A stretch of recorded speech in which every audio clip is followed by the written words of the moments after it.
नमस्कार दोस्तों। आज हम लोग 8 कितनी तारीख है आपकी 8 अक्टूबर। और 8 अक्टूबर को हमने जो टास्क लिया था आपने देखा होगा 4 क्वेश्चनों को, उनको हम लोग क्या करेंगे आज देखेंगे। चलिए, हमने मॉर्निंग में आपको क्वेश्चन भेज दिए थे 8 अक्टूबर के। और आपने देखा होगा जो हमारा टास्क है उसको आपने देखा होगा। जो पहला क्वेश्चन आता है, भारत में किसानों की कम आय समावेशी कृषि विकास के लक्ष्य को कमज़ोर करती है और इस समस्या में योगदान करने वाले कारकों तथा समाधान पर क्या करिए आप लोग चर्चा करिए। एक चीज़ समझो, जो कुछ जैसे क्वेश्चन आ जाए ना तो क्वेश्चन पढ़ते ही आपको पूरा फॉर्मेट आपके दिमाग में हो जाना चाहिए। कहाँ पे आपका इंट्रोडक्शन होना चाहिए, कहाँ पे बॉडी और कितना आपका कंक्लूजन होना चाहिए पहले नंबर पर। और एक चीज़ ध्यान रखिए कि आपका जो डायग्राम होना चाहिए बिल्कुल पढ़ते पढ़ते आपको आ जाना चाहिए। जैसे किसानों की आय कम करने का तो तुरंत आ जाना चाहिए। जैसे मैंने इसमें बताया आपको, इसमें देखिए जैसे मैंने बताया भारत में जो कृषि अर्थव्यवस्था का प्राथमिक क्षेत्र का विषय है। चूँकि भारत में लोगों को आपके 49% रोजगार तथा अर्थव्यवस्था में 17% क्या करती है, योगदान करती है। कौन? भारतीय कृषि। अब क्या हो रहा है, इसका जो सेक्टर है वो कम हो रहा है। तो इसका कम होने का कारण क्या है? तो तुरंत हमने यहाँ पे इसको हम डायग्राम में भी आपके ऐड कर सकते थे, लेकिन हमने यहाँ पर क्या कर दिया, पॉइंट बढ़ा दिया। ठीक है ना, क्योंकि हमारी पार्टी में यहीं पर लिखना है। जैसे आपने देखा होगा कि कमज़ोर करने का कारण क्या है, उपज जोत का कम होना, किसानों के पास 1 हेक्टेयर भूमि से कम होना। ये आप समझिए, बहुत लोग तो आपके भूमि ही नहीं है वहाँ पर। आप ये समझिए भूमि नहीं है, ठीक है ना। बहुत कम खेतिहर लोग हैं जिनके पास 1 हेक्टेयर से ज़्यादा भूमि है। ठीक, यानी भूमि जोत का कम होना अर्थात भूमि न होना। दूसरे नंबर में तकनीक कृषि की अनुलप्तता, यानी कि आप जैसे उन्नतशील बीजें नहीं है। कैसे आपकी सिंचाई करना है, कैसे नहीं। जैसे आपने देखा होगा आलू की फसल है, वहाँ पे पूरा पानी भर दिया, तो आलू की फसल के लिए क्या होना चाहिए कि कम पानी की आवश्यकता पड़ती है। तो ये सब चीज़ें आती हैं, ठीक है ना। कृषि में मानसून पर निर्भरता, पहली बात तो यही है कि मानसून आया तो उस साल हमारे यहाँ पर फसल अच्छी होगी, मानसून नहीं आया तो क्या हो जाएगा, मानसून बेकार हो जाएगी। अर्थात आपने देखा मानसून ना आने से फसल क्या हो जाएगी, बेकार हो जाएगी। तो ये भी है, क्या है, कृषि पर निर्भर है। बाजार का पास सा होना, आपने मान टमाटर की खेती कर दिया, अब टमाटर पास में है ही नहीं कोई मार्केट, तो क्या होगा, मामला ख़राब हो जाएगा कि नहीं हो जाएगा। उपज भी कम होती है, आपने देखा जब उन्नतशील बीज का प्रयोग नहीं करेंगे तो क्या होगी, उन्नति का प्रयोगशील नहीं होगा। उचित मूल्य का ना मिलना, ये भी एक बड़ा कारण है। आपने देखा होगा कि लागत मूल्य तक नहीं मिल पाती, लागत मूल्य तक किसानों का नहीं मिल पाता। लोगों को व्यापारिक फसलों की जागरूकता नहीं होना कि भैया रुपए ज़्यादा से ज़्यादा कमाया जा सके। और आपने देखा मेजर फैक्टर क्या रहता है, जलवायु परिवर्तन भी है। कि जब क्या हो सकता है, मान लो आपने देखा होगा कि जब फल बनने का नंबर आए तो यहाँ पे ओस गिर जाए, पाला या पत्थर गिर जाए, है कि नहीं, तो पूरी फसल क्या है, पकी पकाई खड़ी है और बच टूट गया। सिंचाई की समस्या रहती है, किसानों की लागत ना मिले, किसानों का कर्ज में डूब जाना रहता है। तो बहुत सारे कृषि में जो आपके किसान भाई हैं वो क्या करते हैं, किसानी उतना उत्साहित रूप से नहीं करते। भाई लाभ नहीं दिखता, कोई भरोसा है नहीं, तो उतना उत्साहित नहीं, तो इसलिए आजीविका कृषि करते हैं। आजीविका कृषि मतलब वो होता है कि जिसमें केवल ये अपनी उपज के लिए, पूरे खानदान भर के लिए या परिवार के लिए ये क्या कर सके, उपज ला सके।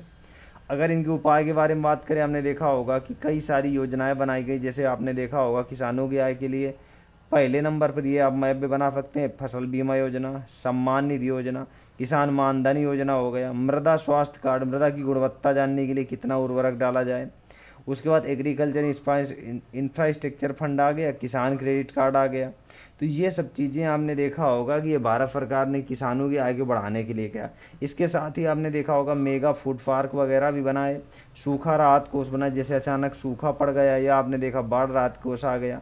ऑनलाइन ऑफलाइन जानकारी देने की, मोबाइल में मैसेज आते हैं, भैया इस साल रबी की फसल है, खरीफ की फसल है, जायद की फसल है। मूल्य निर्धारण आपने देखा एमएसपी जारी की गई थी 1965 से।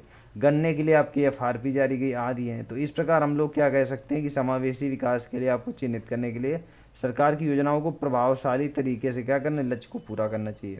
दूसरा क्वेश्चन हम लोग देखते हैं, जनरल स्टडीज सेकेंड का पेपर है ये आपका। और इसमें जो क्वेश्चन है आपने देखा होगा ये क्या है, स्वच्छ भारत मिशन के बारे में पूछा गया। और स्वच्छ भारत में स्वच्छता परिदृश्य को बदल दिया गया, लेकिन ये अभी भी इसकी यात्रा क्या है, अधूरी है। अब इसकी सफलताओं तथा सुधार के क्षेत्रों पर क्या करिए, आप चर्चा करिए। तो आपने देखा होगा स्वच्छ भारत का जो लोगो आपने देखा होगा, यहाँ पर किसने सबसे ज़्यादा पहले प्रयास किया था, महात्मा गांधी ने। तो महात्मा गांधी ने स्वच्छता के सपने को पूरा करने के उद्देश्य से जो प्रधानमंत्री नरेंद्र मोदी ने 2 अक्टूबर 2014 को स्वच्छ भारत मिशन की शुरुआत किया था। और आपने देखा हाल ही में 2024 में उनकी 155वीं जयंती मनाई गई। ठीक है ना। तो बिल्कुल शॉर्ट टर्म में आपको अपना इंट्रो दे देना है बहुत आराम से, और आपको समझ में आ जाएगा। उसके बाद आपने देखा इस स्वच्छ भारत की उपलब्धियाँ क्या क्या रही हैं। चलो भाई उपलब्धियाँ देख लेते हैं। मतलब एक आपको जो डायग्राम बनाना है बहुत स्पेशली बनाना है। एक चीज़ आप ये समझिए कि अगर आपको पीसीएस में या आपके यूपीएससी में अगर आईएएस या पीसीएस की पोस्ट लेनी है तो बिना मेंस आंसर राइटिंग के आप नहीं पा सकते हैं। और मेंस आंसर राइटिंग की तो ये भी नहीं है कि आपके क्वेश्चनों को रट लिया। आपकी वहाँ पर क्या होना चाहिए, देखिए 7 मिनट में करना होता है एक क्वेश्चन को। अब 7 मिनट में आपको बहुत अच्छे से करना है कि आपका प्रभावशाली भी आंसर लिखे और अच्छा आंसर लिखे।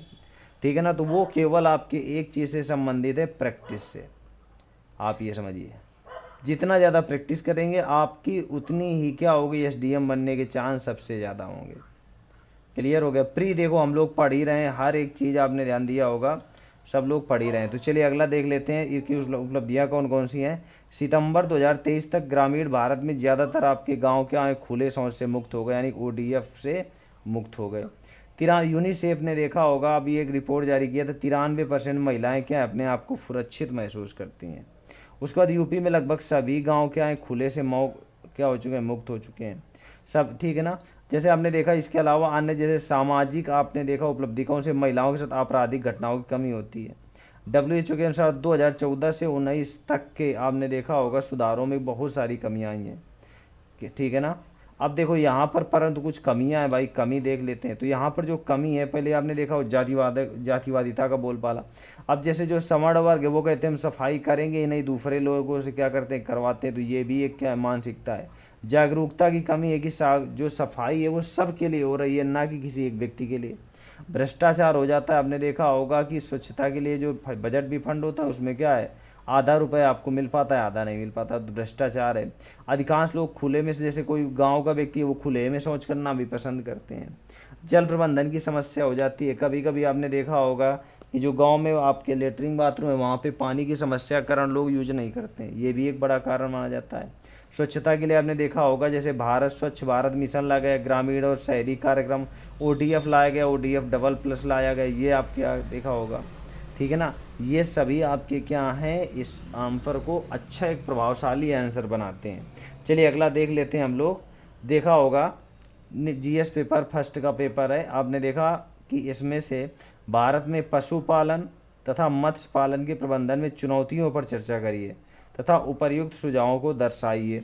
ये 150 शब्दों में। देखो इसमें क्या अभी ये पशुपालन भी पूछ रहा है और मत्स्य पालन पूछ रहा है, तो इसमें दोनों टर्म आता है। जैसे भारत क्या एक कृषि प्रधान देश है, अब जहाँ पर 55% जनसंख्या कृषि में क्या है, लिप्त है, तथा 60% जनसंख्या कृषि एवं पशुपालन दोनों करते हैं, अर्थात मिश्रित खेती करती है।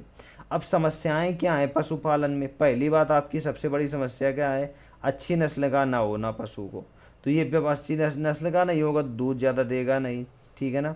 ग्रामीण क्षेत्रों में एक समस्या आ जाती है, चारे की समस्या आ जाती है, क्योंकि उपज ज़्यादा भूमि है नहीं है, उचित भूमि का ना होना। ठीक है ना।